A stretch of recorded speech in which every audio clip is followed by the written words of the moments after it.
Hi, everyone. It's a great pleasure to be speaking in front of such distinguished and large audience. I'm going to be talking about what I've been doing essentially for the past 10 years, or more precisely what my group has been doing for the past 10 years, distracted by some of my advice. But I wanted to tell you a little bit about where I sort of come from in terms of languages, particularly programming languages. So I studied for my undergraduate degree at the University of Novi Sad in Serbia, and there I was exposed to wonderful languages such as Modula 2 and Haskell.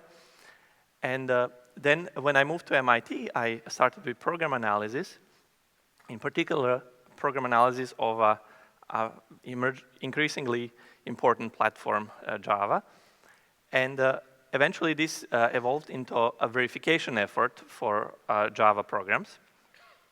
And one interesting aspect of that is that we concluded that we actually don't want to implement the verifier in Java itself. OCaml was a much better programming language to implement the verifier.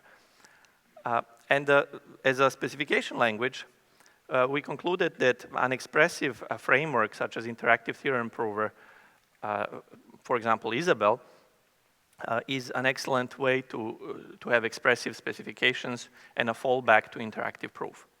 So we had a very interesting hybrid system that was in some sense inconsistent in that we claimed that Java is an important platform, but we really write the verifier in OCaml, and the programs that we write are in a very different language, specified using a very different formalism of Isabelle.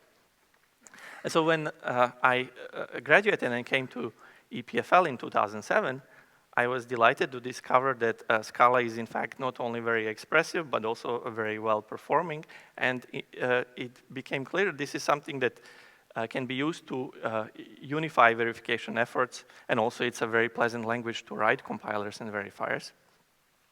And so the first verifier that we developed is called Leon. And Leon later became a much broader tool, and I'll tell you more about it. But I decided to focus more on verification here, and the newest version of our verification tool is called Stainless. So you can see a minimalistic web page for Stainless at this URL. And this is really a recent outcome of refactoring and outgrowth of a verification layer of Leon. So as I mentioned, this is the work of a lot of staff in the group, particularly PhD students. Nicola Voirol is a current PhD student who is leading the Stainless effort, but he has built on his own and developments of many others in the Leon system. So you can read about the documentation of the Leon system in this URL, and I'll try to give you some demos and flavor of how it works. There are several aspects of the work that I will not be able to cover, but I'm happy to talk about it in more detail afterwards. So Stainless analyzes programs in a subset of Scala, and it can do two dual things. It can find errors in these programs. In what way does it find errors? Well, you're all familiar with type errors. So the errors that Stainless reports are, in fact, inputs for functions for which the function actually violates either some explicitly given specification or some implicit specification, such as array bounds check. Okay, so if the verifier manages to find an error, it is actually a true error that you can replay by feeding these inputs into a program. I'm going to be assuming deterministic programs here. Non-determinism can be modeled using extra arguments, but you will see that we are focusing on functional programs. Now, what makes it also interesting, in contrast to tools such as Scala check and some bounded model checkers, is that it can also prove correctness of functions, and that means for me proving them correct for all possible inputs. Okay, some inputs are unbounded if you have values of algebraic data types or unbounded integer. Some are bounded but still very large. Okay, and in case you're wondering about the name, I think Stainless fits very well with a tool that can verify correctness for all inputs, and that ensures that there are no no holes left in your code. I think it also fits better than, let's say, Scala plus Rust. This is a picture of my stairwell in the building where I live. It happens to be from stainless steel. So how do you use stainless? Well, you can use it like Scala C or Dotty, but it's going to run some more checks. In fact, it's going to invoke Scala C or Dotty, and then it's going to extract the trees, map them to its own trees, and then eventually start generating so-called verification conditions, which are mathematical formulas. And by solving for values of variables in these formulas, it's going to detect errors or conclude that there can be no errors. And as I mentioned, the errors and correctness conditions that it generates fall into two classes. One class, which we get sort of for free if we have the second one, are these runtime errors that you never want in your program. You don't want your program to crash with array bounds or division by 0 or incompleteness of pattern matching, or for example, if you have a map and you don't have a defined value for that map. And of course, you also don't want nulls. But turns out that because we have a subset, we chose to rule out completely the ability to construct null values. Okay, so the more interesting case is number 2 here, which are checks for user-specified properties. And the most important construct for that is the ensuring construct. How many of you have used ensuring? Okay, Martin has used ensuring. Okay. So I've decided to repeat some part of the documentation for ensuring and other assertion-like constructs. And so you can read the full documentation in the Scala pre-dev. So it already exists, and it has existed for a very long time in Scala. Now, the default implementation, the runtime implementation, if you don't disable checks, is that these are certain predicates, certain Boolean expressions that are going to be evaluated at runtime, and usually a crash will happen or exception will be thrown if this condition does not hold.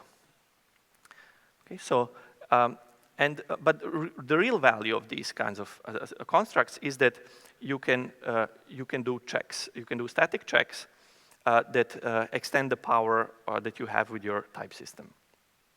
And so the documentation here goes on and mentions that an example function that you may want to specify using ensuring and its dual require is add naturals. So suppose you have a list of ints, okay?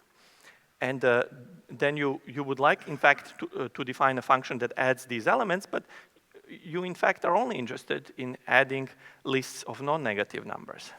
So then you would write this require clause, which is a so-called precondition that says that that constrains the parameters. It gives more precise information about the input beyond the fact that it's a list of integers. What does it say? It says that all elements of this list satisfy the predicate greater than or equal to 0. So they're all non-negative. Okay, so this simple function then invokes a fold left with initial element 0 and plus as the operation. And then if we would like to ensure, that means that guarantee at the end that the result is non-negative. Okay, so this ensuring, in fact, what it's going to do is take the result of the function, then feed it to this predicate and check whether the predicate holds. It's in a way a functional generalization of assertion. Because in functional world, you always work with values, so ensuring gets a value that it then binds to this predicate. And so this underscore is just anonymous function. It's not special syntax.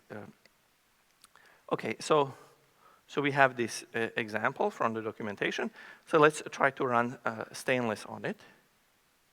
Stainless is a tool. I have it hopefully running here. So I've just pasted it. In case you're wondering about these funny symbols, this is just Fira code in VS Code, a font that does the ligatures. And now I'm just going to invoke Stainless. It's just a shorthand to invoking Stainless with Scala C. So I'll be using the Scala C frontend in this talk. Okay, I apologize if output is not perfectly legible. It seems to assume very large, very wide screen.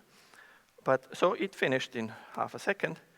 But it looks like on this example from the documentation, it reported a counterexample. So it looks like there is a counterexample for this specification. Can anyone see why this counterexample is happening? Yes? Overflow? Okay. So is overflow a bad behavior, or is the fact that we are failing to satisfy postcondition a bad behavior? So in general, in Java, I would say that, and Scala inherits the semantics, plus is a modular operation, and it can return possibly negative values when given two large positive values. And this is what happens, and I find it nice that the system not only found the two values, but also managed to construct the list that contains these two values. So that really, if you feed this list back into @naturals, you will get at runtime assertion violation. Okay, so this is what happens. Now, let's see how we would fix this problem, how we would differently write the code. I here wrote a simpler version of this function. Here, I'm adding just two naturals. And so just to summarize, this is the return value, right? Require specifies the precondition. We are returning the plus. And here, I wrote just underscore as a shorthand for anonymous function. But here, I'm spelling it out. So the result is, again, int. And I would like it to be greater than equal to 0. So this x plus y becomes bound to res. And I get x plus y greater than equal to 0. Okay, so when we run stainless, then we get this counterexample. And this is just analogous, except that we didn't have to search for a list. We already had two values. And so for these two particular counterexamples, depending on the program that you run, similar problems might have widely different counterexamples. Of course, we are running into overflow. Okay, so how would you write a program that has the same spirit, but that satisfies the specifications? What would you do? Big int. So I like big ints because they map to mathematical integers. They're not. They seem to be about 100 times slower on the JVM on our micro benchmarks, but there would be ways to implement them faster as well. And this is fine for some applications, and it satisfies all sort of the expected mathematical properties of integers. In fact, they appear to be a perfect model for integers, and this indeed verifies.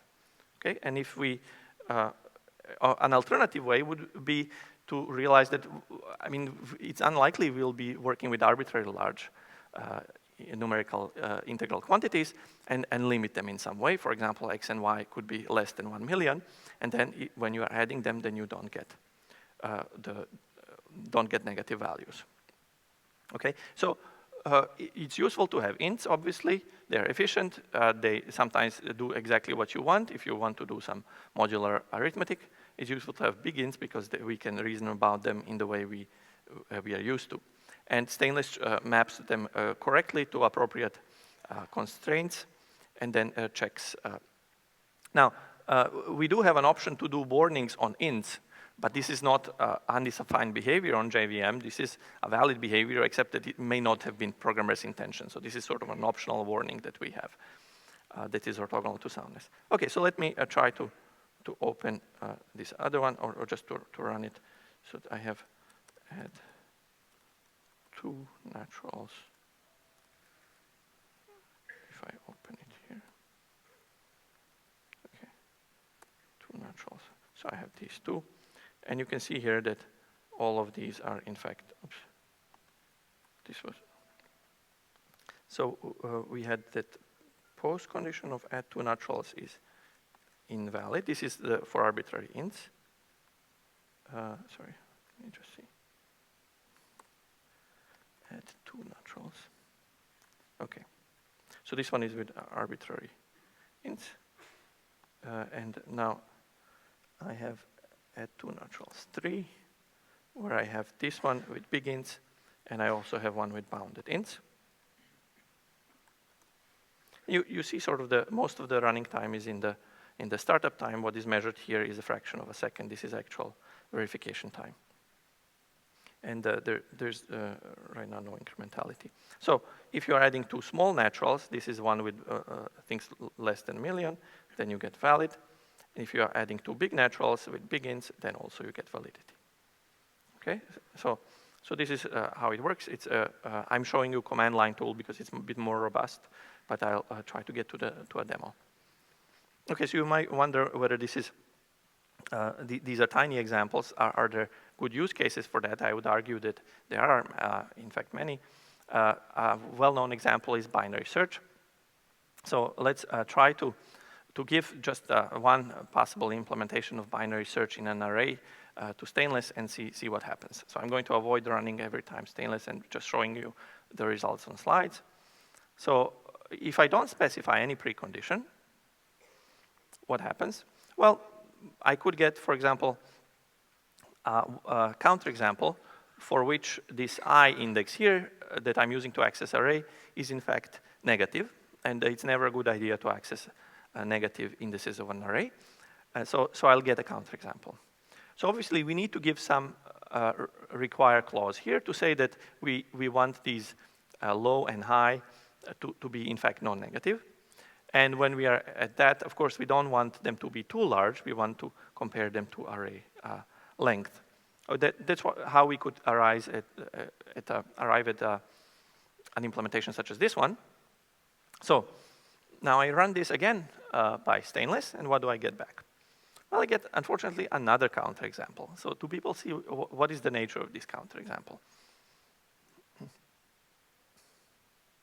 So it tells me something. The system tells me a little bit on what I should be concerned with. So now that we have a precondition for search, this precondition has to be checked whenever we invoke search, including the recursive calls to search. And here we get information that in fact precondition check failed for the second recursive call to search. And indeed, you can see here that high and low are equal, which is something that we permit, both in the if condition and in the precondition, even though maybe we wouldn't need here, but because we do a check. But then, if they are equal, I is in fact computed to be, I is computed to be equal to this middle value, and then you get a counterexample. So the specification that you really want is this one, modulo correct version here, where you allow low to be equal to high plus 1. Okay, and then if I compute here I as low plus high divided by 2, then I would get again an overflow error. And this is the well-known overflow error. So first you need to convince the system that search is going to be invoked in the right environment. And this includes here the fact that low and high are in bounds and they are related to each other, including low being potentially equal to high plus 1, but not bigger. And then you can look at the code. And here, the problem is, of course, that these are very large numbers. And then when I compute the average in this way, I get an error because I becomes again negative, okay, despite the values being positive. And then we know that this is the right implementation here. So now we have the correct preconditions, and we have the correct computation here that takes a low plus high minus low divided by 2. And if you run this, everything passes. So I can try again to binary search fixed. Okay, so this is the version. I'm sorry, let me just leave it to you. On the slide, you see basically everything is valid if you run the tool. Okay, so that's an example of how it works for search. All conditions pass here. So let me now try to move to somewhat more interesting examples, maybe, namely examples that deal with data structures. So the data structure that I'm going to look at comes from an excellent functional program design course that's taught by Martin. And it's the part that I'm going to look at is lecture 2.1 that illustrates structural induction on trees. And really what this is all about is correctness of a simple binary search tree data structure. I've shown here just the statistics, but this is for the first functional programming principles in Scala course, and the next programming course is in fact the one that I'm going to examine, and that has a slightly more advanced material. So this is the complete IntSet example from that lecture. I may have just slightly rewritten it to use more pattern matching as opposed to methods for individual subclasses. So a binary tree can be empty, or it can be a node that has left and right subtree and an element in the middle. It's storing integers. And for now, we are going to examine two operations, contains and include. Contains simply checks whether a given element is inside the tree. How does it do that? Well, it follows a particular path, comparing the element to the one that's in the tree and either going left or right. Okay, so this is left.contains of x or right.contains of x, depending on how x compares to this element here that we have. Okay, and include does something very similar, but instead of returning Boolean, of course, returns a new IntSet. It performs a functional update of this tree. So if it's an empty tree, then it inserts the x. Otherwise, it inserts it either in the left subtree or in the right subtree and preserves the other parts. Okay, so the contains and include are quite analogous. And what is it that we would like to know about this? Maybe we made some typo. Maybe there should be somewhere less than equal or greater than equal. So here are the axioms that Martin describes. So we would like to actually state certain algebraic properties that characterize this data structure. And we have three of them. One says that there's nothing inside an empty tree. It contains nothing. Then if we add something into the tree, then it's contained. And if we add something into the tree and check for something else that is different from that, then it's the same as checking in this old data structure S here. Okay? So these are properties P1, P2, P3. And so how does one go about proving these properties? Well, the key idea is induction on the structure of the trees.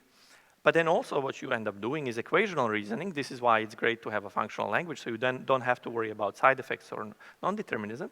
And there is quite a bit of case analysis, for example, which element is less than which other one. Okay, so let's try to state these properties, and this is how I decided to state them for the purpose of verification in stainless. You can see here the property as it was written there. It was a Scala expression, so I'm just going to put this Scala expression in a postcondition of a function. And what this function is going to take is simply free variables of that statement. The idea being that we want to check functions in general for all values of arguments, so we are going to put, if we want to prove something for all values, we put them as arguments of functions. And the body of the function, a priori, doesn't have to be anything interesting. So I'm going to, for now, put it to have a unit type and put a unit values inside. And you can see this is entirely straightforward. It's just restating. Maybe just to mention that we had a conditional algebraic specification here that said x needs to be distinct from y, and we just use precondition for that.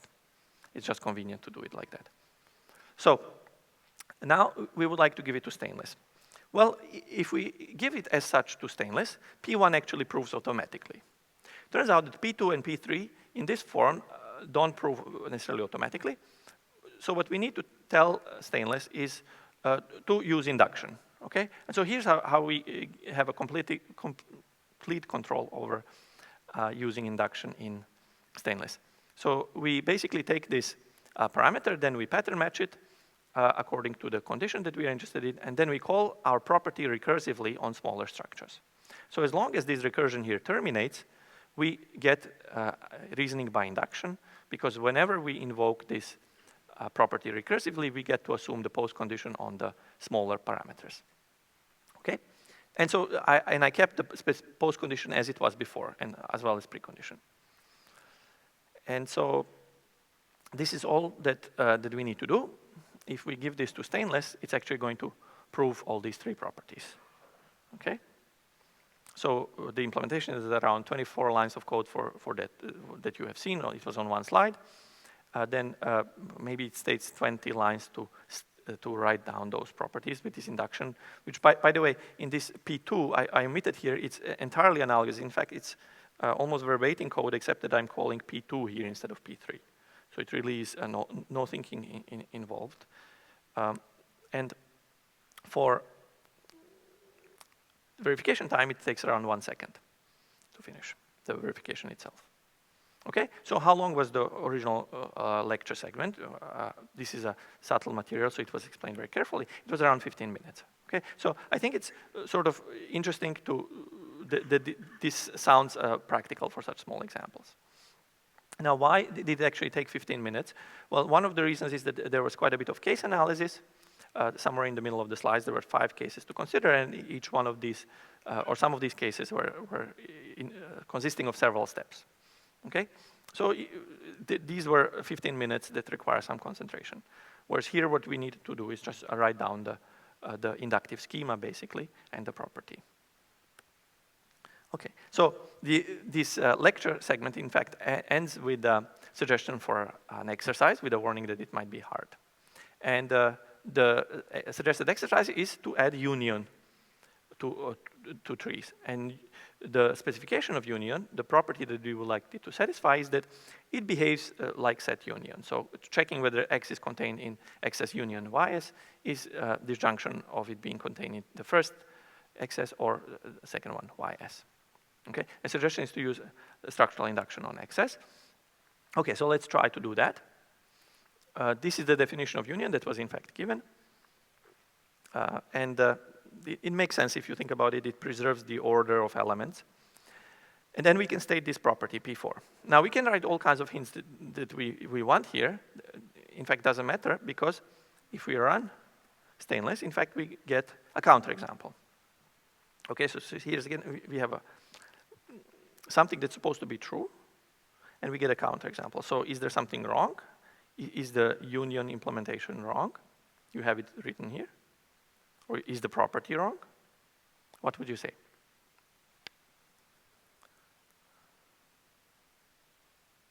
So admittedly, these counterexamples with huge numbers are not so easy to work with. Maybe I can try to convince the system to give me a nicer counterexample.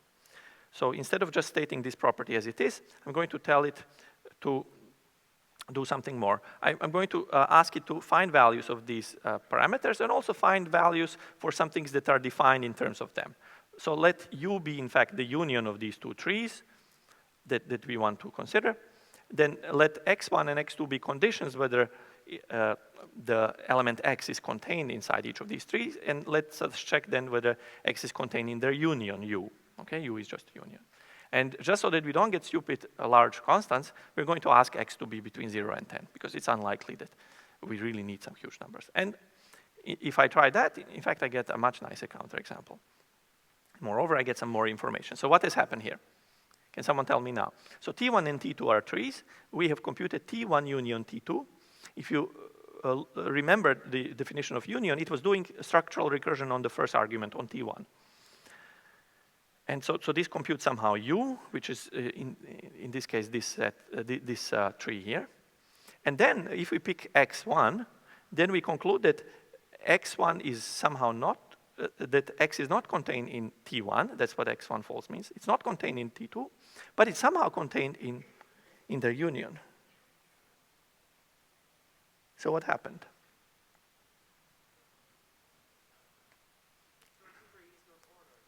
The first tree is not ordered. That's interesting, right? We have never, in fact, talked about ordering so far. We have seen less than and greater than, but actually the proofs did not require ordering at all. So, in fact, it's maybe more remarkable that properties P1, P2, and P3 do hold, even if we don't assume the ordering. And that seems to be the case. It's because the search and the insertion are performed using exact same sequence of tests. So they could be, in fact, much more general predicates than ordering. But it seems that as soon as we step into something slightly more general, like union, like removal, or balancing, in order to obtain a balanced search trees, we actually need something called representation invariant. And this representation invariant, in the case of search trees, would mean that the tree is sorted. So luckily, we do have representation invariants in stainless, and they're convenient to write. They actually are written using require on the constructor of an algebraic data type. And because we are going to assume that the fields are immutable, in fact enforce that, then once you check the precondition of a constructor, this is going to remain true for forever once you construct this value. Okay, so that means that when we pattern match on a value, then we can assume these conditions. And moreover, I'm going to also mention here that it's useful to introduce abstraction functions here because they allow us to more easily specify the representation invariant, and in fact also allow us to describe the contracts in a way that is perhaps more conventional or possibly closer to object-oriented model-based approach to describing systems and data types. Okay, so here's what we can do. We are going to introduce this function content here. Content computes a set. You might be now saying that I'm cheating. I'm verifying a set, but I pulled out a sleeve, some kind of set data structure. But it's true, we have built-in sets. We also have built-in maps. But we don't have so many built-in things, okay? So sets and maps are something that has been widely acknowledged to be extremely useful in math, in specification languages, VDM, and many others. So it makes sense to support them. And in fact, many data structures, extremely complicated data structures, can be thought as efficient implementations of sets and maps. So we are now going to specify the content of our data structure as a set, and this is very easy to compute. We have operations of union on sets, so we are going to recursively compute union of left and right and add this middle element. This is what this recursive member content does, okay? And now, for example, what we can do with this content is write nice postconditions on include and contains, which previously we didn't have. We decided to write everything using these algebraic specifications. Now we can write these because it's handy to just add this ensuring clause, and then we can say that the result dot content, the one returned from include, is in fact the current content extended with this given element. And similarly, contains simply checks whether a given value x is contained in the content. Okay, so this makes it obvious that contains really is something that that tests for membership in an underlying set. Okay, so now let me go back to the invariant, the representation invariant that we decided that we need. We're going to say, as is fitting a binary search tree, that for every element x that is in the content, if we look at it in the left subtree, for every element that is in the left subtree, sorry, it is less than the element, so the element that at the current node, and every x in the right subtree is greater than the element in the current node. Okay, so that's what it means to be a binary search tree. Okay, so now when we write this invariant and specification, then what happens? Okay, so actually everything proves automatically. And this time also the property P4. Okay? Do people who wants me to try to run stainless? It's again going to generate some reports, and after some relatively small amount of time, it's going to say everything is okay in this case. Okay, so simple binary search trees can be specified and verified quite naturally, I would say. But others have done more sophisticated data structures. In particular, Alex Prokopec, who was a PhD student of Martin Anderski, have designed a data structure called conc trees and conc rope. And these are efficient data structures that form the building blocks of parallel collections. So conc trees support log and lookup update split in concat, and then conc rope on top of that adds amortize, constant time, prepend, and append. That means that you can do divide and conquer parallel algorithms using these data structures in a, in fact, purely functional way. And so the properties of these, including, of course, the complexity properties, were proven manually in the paper. And then a PhD student of mine, Ravi Kandadai Madhavan, has in fact verified the correctness of these operations by showing that they implement a list with concatenation, which is a much less efficient operation, but much more familiar and easier to reason about in terms of correctness. So it showed correspondence between the conc trees and the simple algebraic data type lists. And the interest of Ravi's work is in fact reasoning about the running time bounds.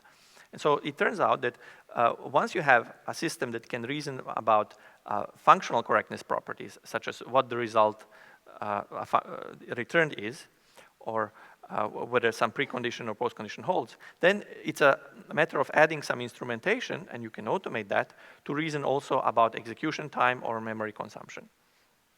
Now, if you do that, you discover that your preconditions and postconditions become a bit less pleasant than what you would like to write in all detail yourself.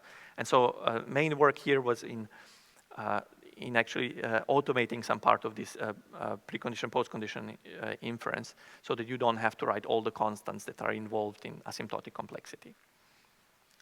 And so this work was done in the paper cited here is for verification of lazy and higher order functions with memorizations. Okay, so there are some other examples that we have verified. We have focused on those that we think we can handle mostly automatically. And by automatically, I mean by writing these contracts. So these include some dynamic programming algorithms, a simple image compression and transformation algorithm. And then we did some work with modeling more complex systems with more complex semantics by adding extra arguments. So these are maybe the programs that are mathematical models of more complex underlying systems. And one of them is a distributed system, another one is an Ethereum smart contract. But in case of smart contracts, we could actually have a code generator in a quite direct way. And so some of the classical examples, such as compilation to postfix form or to simple stack machine. And if you like monads, I mean, monads are wonderful, but ever since I learned Haskell, it was always bothering me that we can't automatically check those laws. And with a system like ours, which supports higher order functions and these data type invariants, you can actually check monads laws, and this seems to work reasonably well. Okay, so let me try to tell you a little bit about how this works underneath.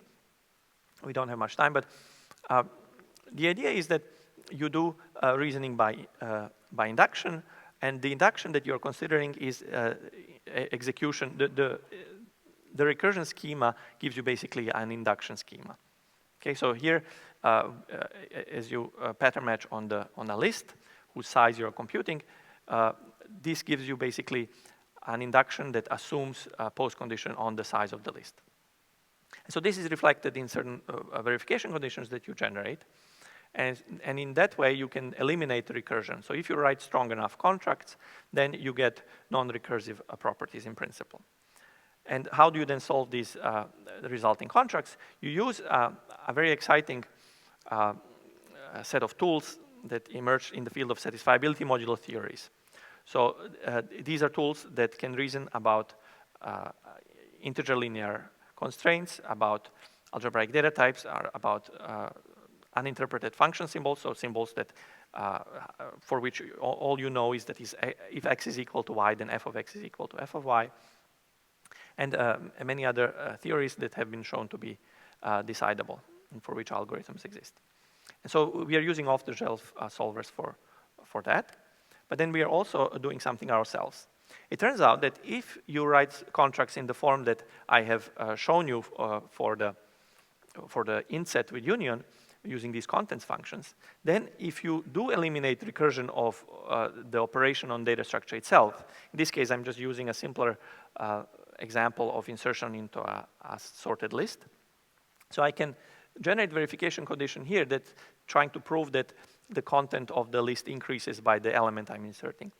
If I generate that, unfortunately, the functions that are used in postconditions themselves, they still appear. I have gotten rid of insert, but content is itself a recursive function.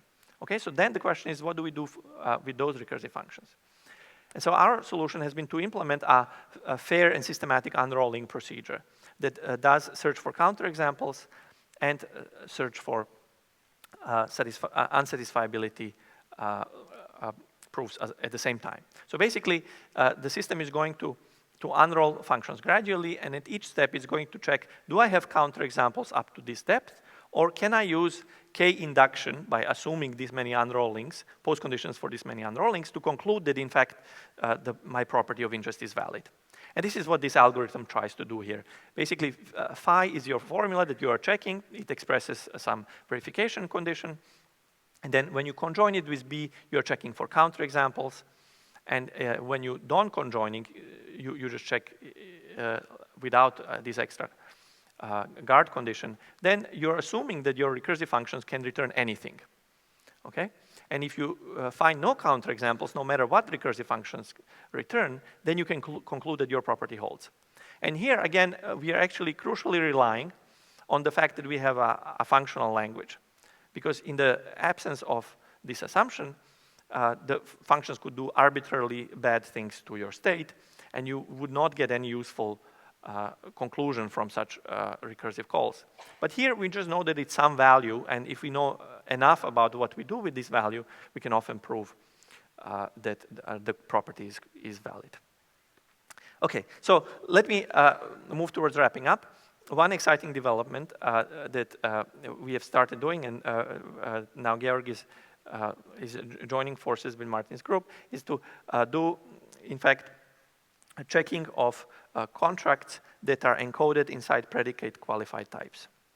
And if we manage to pull this off, I think it's going to be really exciting. And it's going to offer better integration with full Scala, because right now stainless is a bit non-permissive in the sense that it doesn't like certain constructs. And also, more interestingly, we will get benefits of the type checker, which knows how to handle polymorphic types, and that means also more power in terms of propagating properties and throughout your code. Okay, so there are other activities that I would be happy to tell you more about.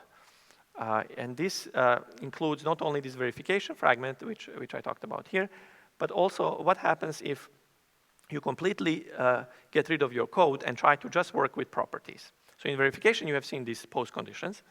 What if postcondition was your code? What would you do then? So in that case, you could try to search for values such that the constraint is satisfied and say that this is the result of your function. And this is what I would call constraint programming. And finally, you might want to do a compiled form of constraint programming, which is called synthesis, which means that you want at compile time to optimize this constraint solving process and generate one program that is guaranteed to satisfy the specification. And I would maybe just try to see if there's any chance that I do that. But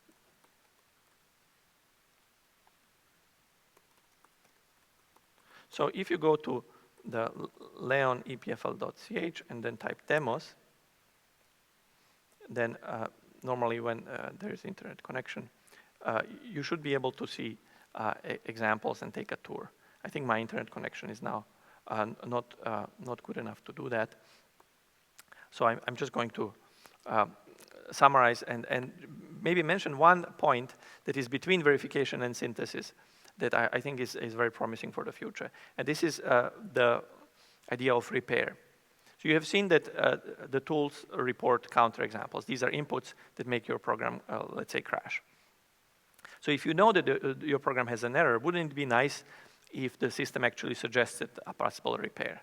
There are two reasons for that. First, the system would do everything for us. That's one reason. The other thing is that it may be actually better way to explain what the error is. Sometimes it is difficult to understand the error from the counterexample, but if someone told you, you made this mistake, you should have done this something else instead, that could be easier to understand, whether it's something that the developer wants to accept or not. Okay, so I will not be running the example of synthesis, but to just get the flavor of the kinds of constraints that we can synthesize from, if you give me an insertion into a sorted list and you say that sorting means producing a list that is sorted and has the same content, it's going to relatively quickly come up with a simple recursion that calls repeatedly insertion sort. Moreover, if you want to synthesize this sorted insert, which is insertion into a sorted list, you could give it just this post condition here, saying that given a sorted list, I want back again a sorted list, but with this bigger content, and the system is going to generate all this pattern match and the recursion and the k-split. Okay, so this is sort of the power of the system.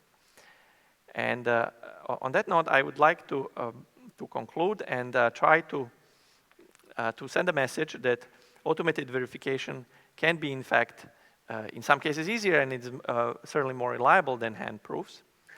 And in terms of reflection on the approach that we have been taking, I think the key idea is to use a functional intermediate language. So the language that we are focusing on, the examples that I gave you were all purely functional. By functional, I meant purely functional, I apologize. And so why do I think this is a good choice? First, because these kinds of constraints can be mapped to the underlying solvers in a much more straightforward way than some non-deterministic programs. They have a good property of enabling search for both counterexamples and proofs. They're convenient for developers, and they're very expressive. By expressive, I mean that you can write very complex specifications, including specifications with functions inside these contracts. But also you can encode other properties. You can encode non-functional properties, such as number of steps in execution or memory, or you can encode imperative or concurrent programs. And then, so synthesis and verification is something that I have only mentioned, but I think it's certainly a very exciting area. I think verification is sort of ready to be used. Thank you.